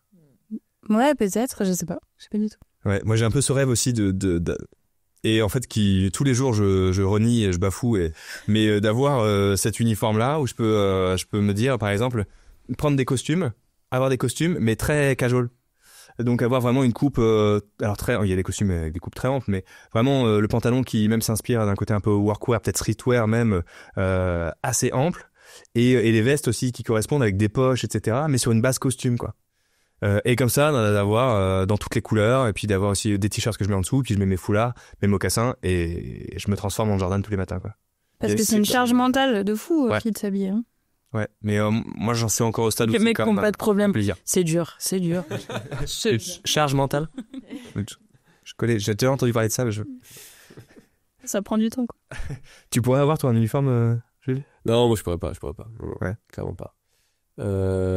Tu sens pas que t'arrives à une sorte de, pas un plafond ou un truc comme ça, à te dire voilà, qu'est-ce Qu'est-ce qu'il y a après? Qu'est-ce qui nous reste finalement? J'ai mis toutes les cravates de la terre autour de mon cou. Qu'est-ce que je vais mettre? Le nœud pape? Qu'est-ce qui va se passer après? Non, parce que je suis vraiment dans une perspective de... Moi, c'est vraiment que le vintage, ma perspective. Hein. Ouais. C'est pas du tout par rapport à ce qui pourrait se faire dans le neuf. Et je sais que j'aurais jamais découvert tout ce qui a déjà existé. Donc en fait, moi, je suis vraiment dans la perspective de me dire, demain, qu'est-ce que je vais trouver dont je ne connais pas l'existence. Et à partir de là, c'est pour ça que je sais que ça s'arrêtera jamais, en fait. C'est de l'archéologie, en fait. Ouais, après, c'est pas des choses particulièrement anciennes, tu vois, mais c'est des choses que j'aurais jamais imaginées. Ouais. En fait. Des choses qui dorment dans des placards que je n'aurais jamais imaginé d'une qualité folle. Et à partir de là, je pourrais jamais m'arrêter, en fait, de chercher ces trucs-là. Parce que finalement, moi, mon plaisir, c'est même plus tellement de m'habiller, c'est de trouver ces trucs-là. Ouais. C'est cool. Ah bah oui. C'est ça qui est motivant. C'est dingue, ça, j'ai toujours voulu être ce gars qui passe des heures à aller chiner. J'ai jamais réussi à être ce gars. Jamais. Est-ce que tu vas dans les friperies et tout, machin, tu cherches un peu? En fait, là, je suis à Bordeaux maintenant, et c'est vrai qu'on est assez restreint en friperie. Il y en a un petit peu, mais c'est des trucs qui sont très... c'est du fourre-tout. Ouais. Pas de la vraie sélection. Ou c'est une sélection, mais plutôt consensuelle. Et c'est normal, je veux dire, il faut qu'ils fassent leur beurre et que ils vont vendre ce qui se vend, quoi. Mais c'est vrai que j'ai pas l'occasion d'aller dans ou alors je me donne pas les occasions de le faire, d'aller notamment à Paris dans les petites friperies, etc. Mais j'avoue que aussi parce que étant papa, etc., je vais tout sur le dos de ma fille, c'est de sa faute. Ouais. Ça soit le découvrira plus tard. Mais c'est vrai que je crois qu'il y a un truc qui m'arrête au bout d'un moment où j'adore découvrir. J'adore le frisson de la découverte, etc. Mais la recherche, en fait, vite fait, m'emmerde. Ouais, je comprends. Ah bah, et ça me saoule. Moi aussi. La recherche t'emmerde? Ah bah oui, complètement. Oui, mais tu le fais quand même. Et je le fais là. Non, mais en fait, aller en friperie, j'aime pas aller en friperie. Ouais. C'est pas aller en friperie, non, c'est pas agréable. Enfin, surtout les friperies généralistes. Oui. Ce qui est agréable, c'est quand tu vas dans des endroits un peu crades, tu vois. Ouais. Et là, tu trouves un truc incroyable. Ou bien quand tu vas. Une veste de l'armée allemande. Ouais, non, mais quand tu vas chez des particuliers. Parce que tu trouves des choses chez des particuliers. Et ils sont malins. Ils le savent pas. Ça s'appelle du coup. Ça devient bizarre. C'est vrai. Mais c'est vrai que parfois tu te rends compte chez des particuliers qu'il y en a qui vivent vraiment dans un monde. Oui, qui se rendent pas compte de ce qu'ils peuvent avoir chez eux. Ouais, mais aussi des gens qui se sont fait. Il y en a certains qui. J'ai déjà un particulier, il avait une bibliothèque qui faisait 3 fois la taille de ma boutique, remplie de paires de lobes mesure. Ah waouh. Mais en fait, moi, à chaque fois, je leur demande pourquoi est-ce que vous avez autant de paires en mesure. Oui. Ils sont pas capables. Enfin, ils me disent ils me donnent une réponse, mais ils sont pas capables de vraiment me répondre. Non, il y a de la maladie derrière, il y a quelque chose. Bah, je sais pas. Ou peut-être, ce sont des personnes parfois qui sont vraiment très fortunées et peut-être qui ont besoin de, qui trouvent un plaisir dans le fait de dépenser de l'argent dans ces belles choses-là, mais qui après ils ne portent même pas. Mais c'est vrai que ce sont des choses qui dorment finalement, ils ne les portent pas. Et ce qui est agréable après, c'est quand tu parviens à mettre, à récupérer certaines choses et pour les faire vivre vraiment pour un prix correct. Pour les personnes à qui tu les vends dans la boutique. C'est le dressing que j'aurais si j'étais riche. Comme ça, ce genre de... Je pense que je pourrais être un peu ce gars. Hein. Mais je pense que non, si on est riche, je pense pas que si on était si riche que ça, on s'habillerait si bien que ça. Ah non, pas si bien. Plutôt la collectionnite. Plutôt la collectionnite, parce que j'ai déjà... Paire de mocassins, je dois en avoir une vingtaine. Est-ce que c'est raisonnable? Non. Je trouve que si. Non, pas du tout. Pas du tout. Donc imagine. Mais en plus, c'est en mesure. Aujourd'hui dans la mode. Enfin, ça, la mode n'est pas raisonnable de toute manière. Voilà, déjà, en fait. Effectivement. Mais c'est vrai que, après, nous, dans notre position, enfin, moi, je sais que, ce que je montre aussi, mon métier, c'est aussi de montrer des associations, des choses, etc. Je me justifie comme ça. Bien sûr, il y a plein de choses à prendre en compte aussi. Mais, d'autres paramètres à envisager. Ouais. Je sais, mais ça fait rêver. Mais je pense qu'on perd la valeur des choses. Quand les choses sont trop accessibles, en fait. Quand tu sais que, même si tu dépenses 20 000 € dans une paire de pompes en mesure, quand ça te semble pas grand-chose, tu te rends pas compte de la valeur de ce dont il s'agit. Bah, le frisson, c'est de dépenser plus que tu n'as. Enfin, disons, tu sais que là, t'es vraiment, tu dépenses quelque chose et tu fais l'effort et consciemment et tu te dis bon, ça va me mettre un peu en risque, en galère. Et une fois que tu as acheté, par exemple, une paire de Weston, un truc comme ça, et que si c'est ton délire, et que c'est vraiment au-delà de tes moyens, effectivement, moi j'ai remarqué que tu en prenais d'autant plus soin. Tu fais pas n'importe quoi avec et elle occupe une place aussi dans ton cœur qui est particulière. Effectivement, c'est ce frisson là. Et je suis pas sûr, je te rejoins que oui, quand t'as plein de thunes finalement, t'es un petit peu on te laisse sur le banc de touche de ces frissons là, c'est plus pour toi maintenant parce qu'en fait, tu peux tout offrir. Les pauvres. Ah bon. Ouais, exactement. Eux aussi, ils ont une vie difficile. Faut les comprendre. Et s'il y avait alors s'il y avait 3 pièces essentielles de votre style vestimentaire. Vraiment 3 pièces quand vous savez que c'est des indéboulonnables. Ce serait quoi? Le hoodie zippé. Ouais. Le t-shirt extra large. Ouais. Et la paire de sneakers. Et la paire de sneakers. Ouais. Et toi, Yvan, tu saurais? Bien embêté pour répondre à ça. Est-ce que tu veux faire un effort? Ouais, je ferai un effort, bien sûr. J'adore la maille, de manière générale. Donc, la thune, tu veux dire? Non, c'est-à-dire le tricot. Ah oui, pardon, oui. Donc des pulls en maille, un pull en maille, un t-shirt en coton, et je pourrais dire le jean, mais je suis pas si souvent que ça en jean, mais bon, quand même, basique, ouais, il en faut un. Et toi, Gilles? Fut un temps où ça aurait clairement été le béret quand j'avais les cheveux longs. Mais oui, ce béret là, il faut le garder. Non, mais je le porte plus parce qu'en fait c'est pas joli quand t'as les cheveux courts de porter un béret énorme. Parce que c'était vraiment des très gros bérets. Ça allait bien quand t'avais des cheveux mi-longs là, mais... Ouais, mais quand t'as les cheveux courts, il faut des petits bérets en fait. Du coup, maintenant je porte plus de béret parce que voilà. Mais il y a les petits bérets qui existent. Oui, non mais j'en ai pas trouvé pour l'instant. C'est quoi? Et chez Lolaire, c'est pas... Oui, non, mais bon, après, moi, j'aime bien trouver. T'as une mauvaise foi, Jules. Non, mais j'aime bien trouver ça en seconde main, quoi. Mais ouais, non, après, bon, ce seront les classiques mocassins, clairement. Hein. Je pourrais pas. Sur le je ressens. Et peut-être un manteau croisé beige. C'est vraiment la base pour moi. Polo coat, ouais. Pas forcément un polo coat, mais parce que le polo, c'est un truc très particulier finalement. Le polo coat, il y a forcément les poches plaquées et la martingale pour le polo coat classique. Mais voilà, un manteau beige, manteau camel, hein, ça il me le faut. Sinon, très bien, je survis pas. C'est vrai, c'est une bonne idée ça. Le seul qui a un manteau, ça caille. Oui, bon. Dans l'énoncé, c'est pas forcément le guide de survie, mais on peut. Moi, effectivement, il y aurait les mocassins que je porte maintenant avec ardeur depuis 15 ans. Je pense que j'ai plus que ça au pied. Il y aurait le foulard, en fait, en soi. Et en fait, c'est peut-être aussi un accessoire. Ce serait des lunettes que j'ai pas mises là, des lunettes à verre teinté, en fait, que je mets maintenant beaucoup parce que je peux jouer avec. Je les mets pas parce qu'en fait, il y a ce côté-là. Si je les mets et que je vous regarde, vous avez l'impression que je suis un peu faux ou que, enfin, il y a ce côté, il y a moins de connexion entre les gens, en fait, quand on les met. Et ça, quand je suis dans la rue, c'est très bien. Mais effectivement, quand je m'adresse aux gens, j'aime bien leur montrer que tu t'intéresses. Ouais, que je suis là et que je m'intéresse. On va passer au coup de gueule et coup de cœur rapidement. Donc le coup de gueule, Camille a été dit, on l'a entendu, il a fait de l'écho. C'était contre les slims. Arrêtez vos conneries. C'était son message. C'est beau. Vous avez réfléchi à quelque chose? Alors moi, j'en ai pas du tout en termes vestimentaires. Ouais. C'est plutôt sur la. J'ai pas pourquoi j'y ai pas pensé comme ça, mais je réfléchis plus en termes de ce qui se passe dans l'industrie de la mode. Ouais. Et par exemple, coup de gueule, ça va vraiment enfoncer des portes ouvertes, mais Shein a obtenu un premier feu vert pour son introduction en bourse. Ok. Et de la part d'une autorité anglaise. Et vraiment, ça me rend malade. C'est pour ça que moi j'ai arrêté de faire de la mode, parce que j'étais dans une marque qui n'était pas de la fast fashion, mais qui quand même mettait sur le marché en permanence des vêtements neufs. Ça me dégoûtait, ça m'empêchait d'aller au travail le matin. Et de voir que l'ultra fast fashion, qui est encore le step d'après, maintenant gagne encore du terrain, que malgré les barrières douanières que Trump va mettre en place, parce que à la limite le seul truc positif, ça pourrait être de freiner ça. Ouais. Donc ça va peut-être un peu freiner, mais ça va pas du tout kill l'ultra fast fashion. Et je pense qu'il faut légiférer. Enfin, Mais justement, je croyais qu'on avait un projet de loi qui était... Il y a un projet de loi. 30%, alors oui, l'examen, alors là, je sais plus où ça en est, mais ils avaient reculé l'examen par le Sénat. Oui, c'est en mai, je crois. Avec des suspicions aussi autour du nouveau rôle de Castaner auprès de ce groupe.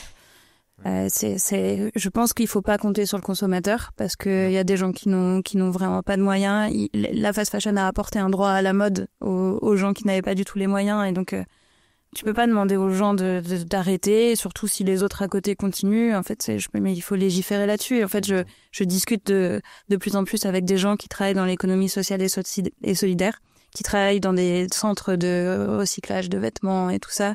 Ils sont inondés sous les merdes en polyester dont on ne peut rien faire. Ouais.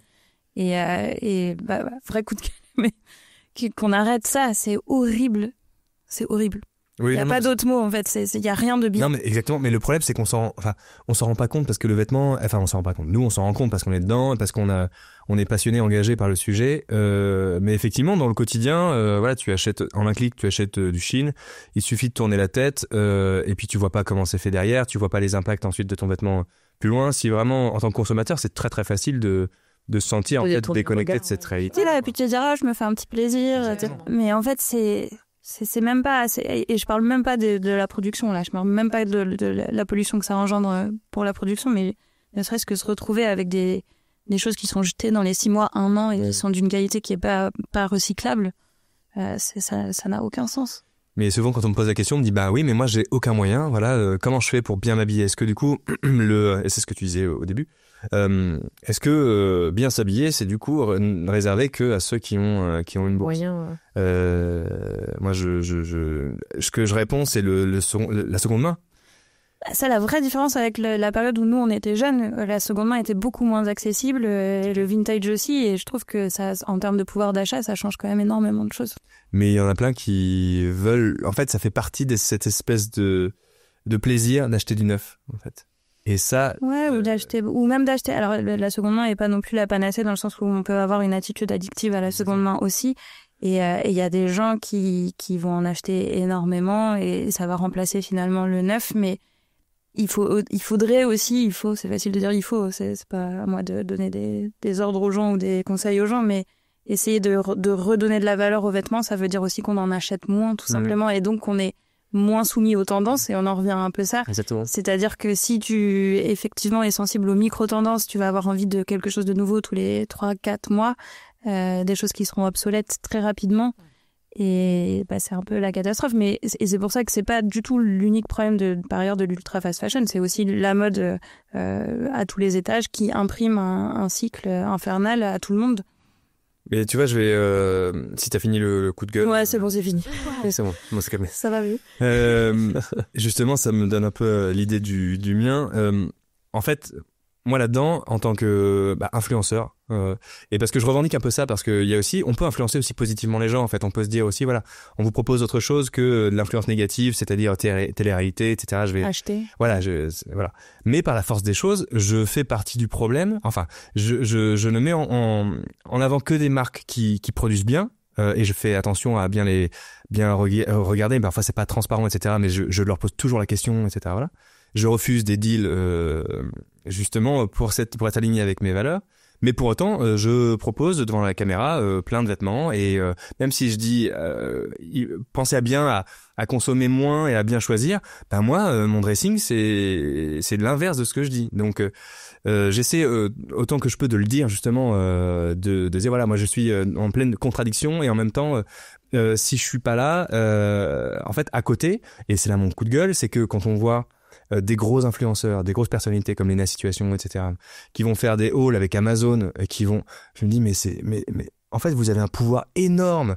Au bout d'un moment, vous pouvez aussi dire non à un chèque qui vous est fait. Ça va vous faire du bien de dire non à un chèque, de vous sentir droit dans vos bottes. Enfin, si c'est vos croyances, après c'est juste peut-être pas les croyances, mais pour une fois essayer de effectivement faire essayer un petit peu changer les choses. Enfin, je sais pas. Peut-être qu'elle se voit notamment, je parle de la situation, mais il y en a d'autres, je veux pas les jeter la pierre, mais peut-être qu'elle se voit moins, je sais pas, avec moins d'influence qu'elle mesure pas le pouvoir qu'elle a entre les mains, en fait, peut-être, mais je pense que oui, et là c'est un peu le message aussi, Heal the World, Michael Jackson, on se porte tous la main, etc. Mais si tous les influenceurs du monde qui prenaient vraiment le sens de ce que c'est, etc., de ce qu'il y a derrière, et que dès qu'ils disent un truc, ce que ça peut engendrer, ça pourrait, en tout cas, ça pourrait être un levier formidable pour justement, en plus de la loi, d'aller pousser la consommation vers autre chose. Mais le problème, c'est qu'après, derrière les marques qui ont les budgets justement pour ces qualités-là, parce qu'on parle quand même là de très très gros influenceurs. C'est pas celles qui peuvent permettre de faire bouger les choses, tu vois. C'est justement celles qui ont le plus d'argent, c'est celles qui causent aussi le plus de problèmes pour la plupart du temps. Donc c'est aussi, ça veut dire se fermer énormément de portes aussi. Et dans ce cas-là, dans ce type de métier, c'est hyper contradictoire, quoi. Tu vois, c'est chiant, c'est que c'est vraiment le serpent qui se mord la queue, quoi. Tu vois. Ouais. Moi, je l'ai vu notamment pendant le confinement où je m'étais dit c'est la fin pour moi, parce que justement il y a plein de choses. Après, moi, je suis pas dans le, je suis pas propre, tu vois, je suis pas dans le clean et tout. Moi, je consomme à titre perso. Après, je promeux pas, tu vois, je fais très peu de vêtements et tout, mais ça m'est déjà arrivé. Enfin, et pour le coup, voilà, j'ai déjà fait des collabs avec H&M 2-3 fois, mais je suis moi-même consommatrice dans tous les cas, tu vois. Donc, ce serait hyper hypocrite aussi de dire aux gens arrêtez, allez dans des friperies, alors que moi-même, je vais acheter mon t-shirt chez Uniqlo, enfin, tu vois. Exactement. Et le problème, c'est aussi ça, c'est que voilà, je m'étais dit pendant le confinement, les seules marques qui ont encore du budget à ce moment-là, parce que tout avait été gelé, parce qu'on savait pas l'avenir était tellement incertain de ce point de vue, d'un point de vue marketing, c'était l'ultra fast fashion justement. Et moi, je sais que j'avais eu aucun contrat pendant des mois et des mois, et je m'étais dit c'est terminé, tu vois. Et bon en fait, ça a recommencé et tout, mais du coup, tu te rends compte aussi que voilà, des marques peut-être quand même connues, mais peut-être un peu plus soucieuses n'ont pas les budgets que voilà, c'est ça, tu vois. Donc c'est un peu tourné en rond, et quoi. en plus même tu vas peut-être me dire si j'ai tort, sur le marché de la femme, enfin en tout cas je parle de ce que je connais, sur le marché de l'homme, on a de la chance d'avoir des marques qui sont pas mal sur ce créneau-là. On fait au Portugal, on fait en France, après le moindre de tes vêtements il te coûte 500 balles, mais au moins on fait européen, on essaie j'ai l'impression qu'il y en a plus sur le secteur de l'homme. Non, je pense qu'il y en a autant chez les femmes, mais c'est juste que du coup il y a tellement plus de marques d'un point de vue général, que c'est pas celles qui vont être mises en avant, tu vois. Et puis encore une fois, comme on le disait, il y a une question de budget aussi, tu vois.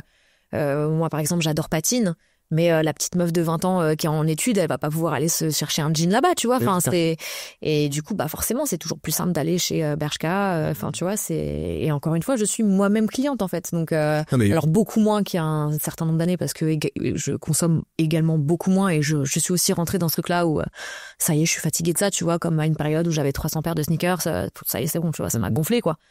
Mais je comprends quand t'as début de vingtaine que tu veux un peu t'imposer, tu te veux faire voir au monde et tout. Mais voilà, c'est pour moi il y a trop de paramètres aussi là-dessus à prendre en compte, et c'est ça qui fait que ça devient hyper malheureux, et que les réseaux sociaux effectivement n'ont absolument pas aidé à cette ultra consommation, parce que c'est même plus de la surconsommation là, tu vois. Oui. Et bon on se demande quelles vont être les suites, quoi, tu vois. C'est dramatique en vrai. Ouais, en tout cas, on va suivre le dossier justement avec Castaner qui mérite bien son salaire d'un point de vue Shein, j'ai l'impression. Ouais, il le prend bien, je pense. Ouais. T'as eu un coup de gueule, Jules? Alors peut-être pas lié à des questions comme ça, disons économiques. Mais non, mais non. Merde, là. On va s'amuser maintenant. Merci aux 3 personnes qui nous écoutent encore. Bien plomber l'ambiance. Non, mais c'est vrai que moi j'entends beaucoup de gens qui disent ou même des gens qui reflètent dans leur attitude l'idée selon laquelle c'était mieux avant. Je dis pas ça du point de vue de l'économie, parce que certes avant forcément on polluait quand on faisait des vêtements qu'on en faisait faire. Mais il y en a beaucoup qui sont dans cette idée que avant on s'habillait mieux, que avant voilà c'était plus beau qu'aujourd'hui. Alors que moi je suis pas du tout dans cette perspective-là, même si moi j'aime beaucoup le vintage. C'est un réflexion que je t'ai fait la semaine dernière. C'était que c'est pas mieux, c'était pas mieux avant. C'était pas mieux avant. Ça, quand on voit les belles images ou les films, on a l'impression que voilà tout le monde était bien habillé. Mais c'est vraiment aujourd'hui en fait, en 2025, et ça c'est une note un peu plus positive on va dire, mais c'est vraiment lié à la question du style. C'est pas lié à la question économie et pollution, mais juste du point de vue du plaisir de s'habiller. Je trouve que c'est vraiment notre période actuelle qu'on peut vraiment s'amuser.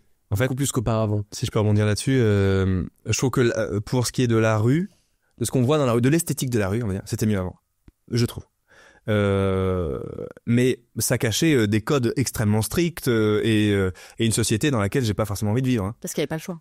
Exactement. Mais c'est vrai que tous les hommes étaient en costume, etc. Ça avait une certaine uniformité.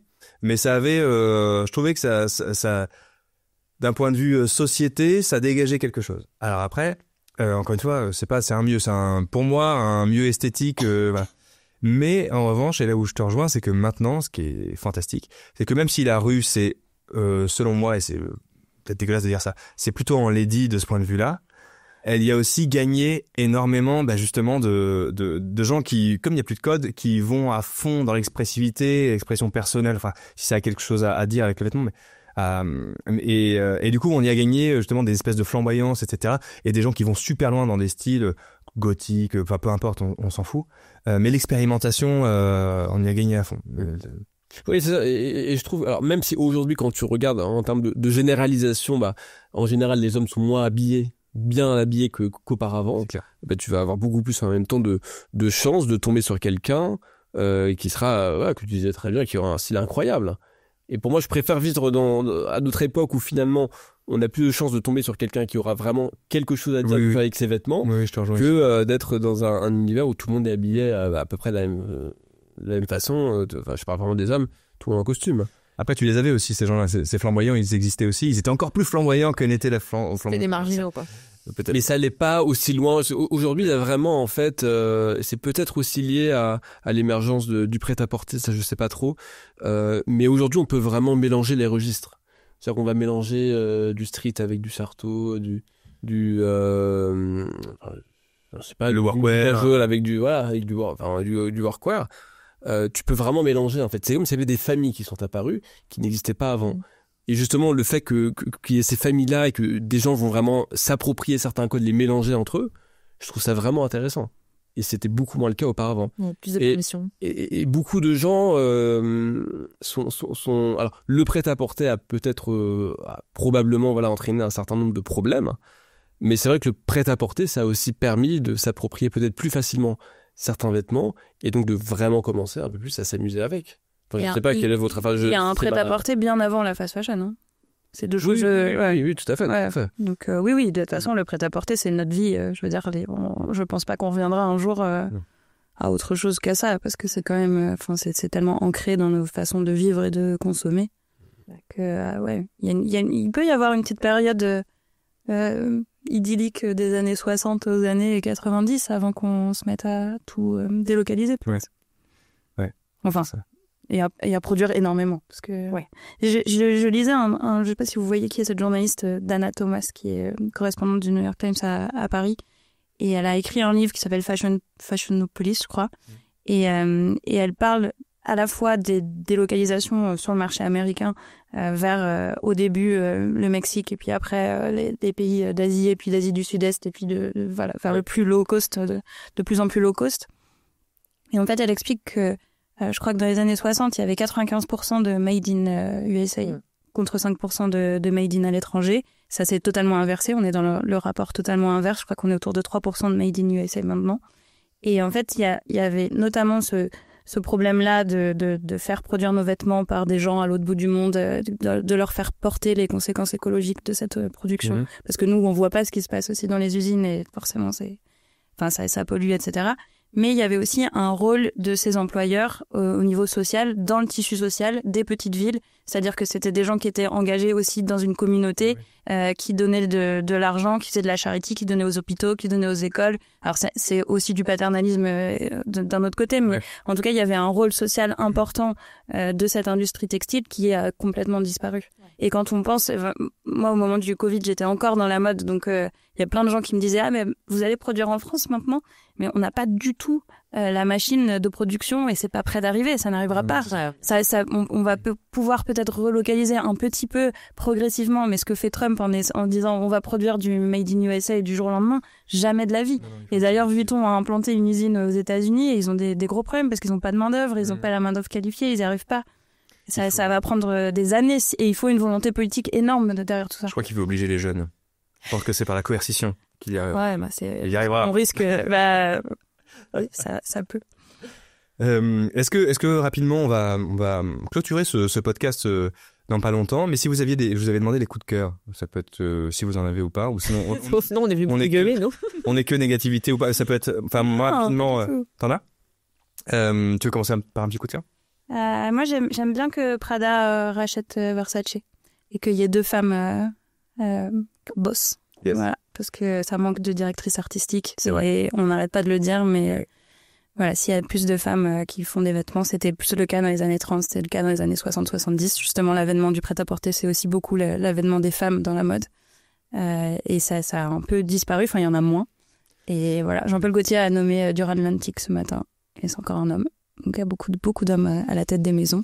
Et peut-être que ça serait chouette qu'il y ait plus de femmes. Ouais, je connais cette théorie.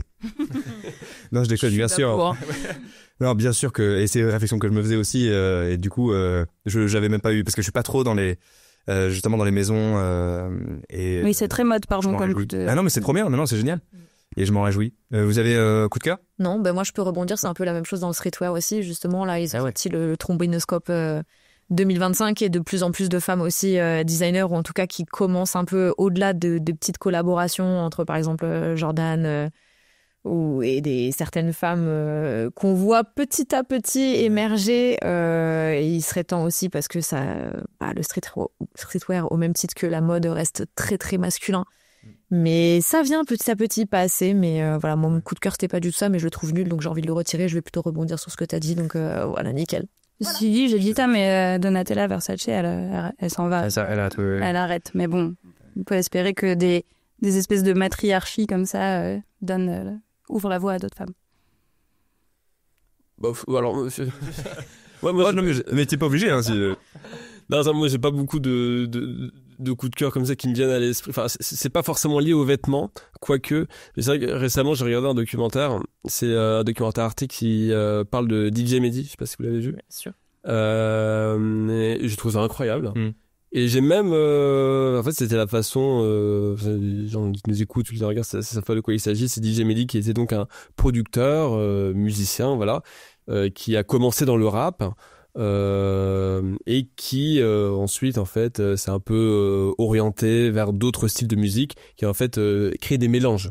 Finalement, il était un peu connu pour ça, pour rallier, enfin c'est ce que montre le documentaire, après moi j'en sais pas plus, le monde voilà de la production rap et musique rap avec les musiques électro, en fait, qui étaient deux mondes qui étaient complètement séparés. Et j'ai trouvé ça super intéressant. C'est un très très beau documentaire. Et aussi, même si on met ça en fait en lien avec la mode, je trouve que c'était aussi intéressant parce que dans le mélange des registres qu'on peut faire dans les vêtements, là où on va puiser dans une famille de vêtements, dans un registre et dans un autre, on va créer des mélanges. Bah, c'était un petit peu dans cette même voilà cet état d'esprit-là de s'ouvrir en fait à différentes familles. En l'occurrence pour lui c'était musicales. Dans la mode on peut faire la même chose avec différentes familles de différents. J'arrive pas à parler, je suis désolé. Vous voyez ce que je veux dire, hein? C'est très clair. C'est très oui. Non, j'ai trouvé. D'ailleurs, le réal qui s'appelle Thibaut de Longeville, oui, c'est ça son nom. C'est un sneakerhead un peu, non? Oui, ouais. Il est spécialiste des ouais. Mais souvent, de toute façon, c'est intimement lié en vrai. Hein, surtout justement le monde du rap, du hip-hop, du machin, et l'électro aussi. Il y a toujours la musique de toute façon et la mode, c'est ça. Donc ouais. Là, je trouve très intéressant cette façon de. Mais oui, mais je trouve que c'est une bonne remarque, justement, de l'originalité qui doit pas être justement que du neuf absolument. C'est peut-être parfois la rencontre de deux choses qui existent. C'est exactement ça. Voilà. Et ce qui est très marrant quand tu regardes les réactions des personnes avec qui il travaillait, c'était qu'ils étaient complètement, eux, plutôt, les musiciens avec qui ils travaillaient, plutôt enfermés dans leur univers. C'est-à-dire qu'il y avait plutôt les rappeurs de leur côté, et il y avait les gars de l'électro de leur côté, mais ils avaient pas pour idée, en fait, de se rencontrer l'un l'autre. Ouais. Donc lui se rencontre Busy P. Voilà, c'est ça. Et lui, il allait vraiment. Des gens, ils sont micro, c'est la fin. Et lui, il allait vraiment faire se rencontrer en fait ces deux mondes. Et c'est vrai que si on applique ça aux vêtements, bah c'est un peu la même chose en fait. Là où certains vont être bloqués dans un streetwear ou d'autres dans un style vraiment sarto, ce qui est intéressant, c'est, je sais pas, si on commence à faire des mélanges. Comme mais ça se fait de plus en plus. Et ça se fait de plus. Et en fait, c'est. Je regardais à l'époque Louis Vuitton avec Murakami ou des trucs comme ça, ou Pharrell justement, tu vois, ou ce genre de choses, Virgil Abloh et tout, enfin vraiment la rue a envahi la mode, tu vois, parce que et vice versa, hein. De toute façon il y a plein de choses, de codes qui, et je trouve ça très cool aussi. Au bout d'un moment c'est même vital, je pense, parce que on se fait chier. Ouais, dans l'entre-soi, etc. Au bout d'un moment t'as fait le tour. C'est pareil dans la musique, tu vois. Le futur de la musique, c'est des courants qui se rencontrent, et du coup ça devient vital pour la créativité, je pense. Mélangeons-nous. Ce sera le grand message. Moi, j'ai un petit coup de cœur rapidement, et c'est mon ami Jacques qui m'a envoyé ce matin une marque qui s'appelle Studio de Lostange, qui s'est fait en Bretagne, en édition limitée. Et c'est pour moi c'est une certaine vision du luxe. C'est en très petite quantité, c'est très bien fait. C'est des pièces qui sont à la fois classiques. C'est quoi comment? C'est quoi? Les vêtements? C'est les vêtements, ouais, pardon. De hommes? Non, c'est unisexe. Il y a des vêtements qui seraient un petit peu plus arrangés dans une collection femmes, et il y en a d'autres qui sont un petit peu entre les deux. Mais c'est des vêtements, c'est des vêtements assez classiques, très bien faits, avec des belles couleurs naturelles. Enfin, le travail est super bien fait. C'est fait en Bretagne, donc c'est assez cher. Mais dans cette logique-là, d'acheter moins, d'acheter bien, par exemple, je trouve que c'est super d'aller voir ces petits labels-là, et et qu'on achète son pull 300 balles, mais on sait qu'il est fait, il est tricoté par une personne avec des matières dingues, etc. Enfin, c'est vraiment, c'est en tout cas ma vision du vrai luxe, quoi. Ouais. Eh bien, nous arrivons à la fin. Peut-être qu'on va pouvoir faire un petit tour de table rapide pour que vous me disiez vos actus. Qu'est-ce qui se passe? Qu'est-ce qui se passe dans votre vie et qu'est-ce qu'on peut vous souhaiter? Est-ce qu'on peut aller justement si y a des personnes qui nous regardent, qui nous écoutent et qui sont sentis proches de vous, je pense qu'il y en aura, hein, on l'espère. Et je me suis senti proche de vous. Je me suis senti très proche. Vous allez recevoir des DM après, ouais. Une connexion incroyable, oui, enfin à sens unique. Mais peut-être justement savoir où on peut vous retrouver. C'est le moment de reparler du livre, par exemple, de vos projets, etc. Jules, toi, on peut trouver rue quoi? Ouais, 22 rue de Beaune, dans le 7e arrondissement. Quartier chaud. Voilà, quartier chaud. Non, je peux dire aux spectateurs, auditeurs de ne pas hésiter à la caméra. De bien rejoindre, tout simplement. Et même vous, évidemment, vous êtes les bienvenus. On va venir acheter des costumes leggings. Regarde bien. Un jour viendra. Et tu as aussi ta page Instagram. Tout à fait, le nom de la boutique The Manchego, où je mets régulièrement des nouveautés, des choses que je trouve, et puis quelques vidéos, photos, voilà. Tu donnes des conseils aussi, tu fais du... Ouais, conseils. Moi, je donne pas beaucoup de conseils, je suis pas très dans les conseils. Ça m'énerve un peu, moi, les conseils sur Instagram. Enfin, c'est vrai que j'essaie parfois, peut-être que j'en donne un ou deux, mais c'est vrai qu'on peut vite avoir tendance à généraliser quand on donne des conseils sur Instagram, alors que tous les clients ont un profil différent, on va dire, ou des goûts différents. T'as des réflexions en tout cas sur ton sujet, quoi. Ouais, on va dire ça comme ça. C'est plus consensuel. Ok. Camille, c'est quoi Écoute, moi je poste toujours des conneries justement sur mon compte Instagram, donc Oli Camille. Sinon, on peut me retrouver sur le podcast Piquante avec un S toutes les semaines sur toutes les plateformes d'écoute ainsi que sur YouTube. Et sinon, de temps à autre, à gueuler parmi des hommes quadragénaires sur le plateau d'Elle est bonne sa paire pour parler de la sneakers et pas que. C'est à peu près tout et je trouve que c'est pas mal déjà. Ouais.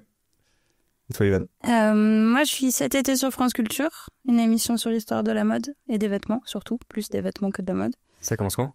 Ça commence, je sais pas, j'ai pas les dates. Et c'est à 11h le matin. Ah, on sera là. Voilà. Et j'ai un compte Instagram qui s'appelle Sapé comme jadis. Et je suis très mauvaise créatrice de contenu. Donc, c'est vraiment une fois tous les... quand j'ai le temps. C'est pas régulière? Ah non, pas du tout. Ah oui, non. C'est mon hobby et c'est pas mon... Ça, je tiens à le dire aux gens. Ce n'est pas mon travail. Oui. Je ne suis pas payée pour faire ça. Et donc, ça passe un peu à la trappe parce que sinon j'ai pas le temps. Ouais. Et voilà, j'écris un livre sur Yves Saint Laurent. Ouais. Parce que je travaille pas mal avec le musée Saint-Laurent de temps en temps. Il est sorti déjà? Non, il n'est pas sorti. Alors, il y en a un qui est sorti, effectivement, qui s'appelle Gold, mais ça, c'était il y a 3 ans. Et donc, voilà, j'en ai écrit un autre, et c'est les 2 actus du moment. Trop bien. Bah super, en tout cas, beaucoup de succès à vous 3 dans tout ce que vous entreprenez. Toi, t'as une actu? Moi, j'ai une actu. Elle est multiple. Je travaille sur des projets en ce moment et c'est frustrant parce que je peux pas les partager. Donc, top, bah merci, voilà. allez. Mais des gros projets qui vraiment, j'ai vraiment hâte de pouvoir le faire. Des projets de co-création aussi de vêtements dont je peux pas parler.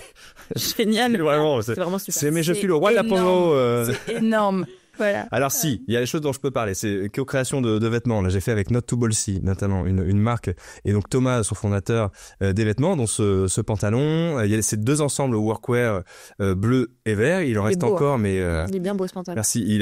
C'est une coupe un peu ballon, qui est très cool. Et donc on fait 2 ensembles. Là, ça. D'ailleurs, merci pour votre accueil parce qu'on a eu plein de commandes.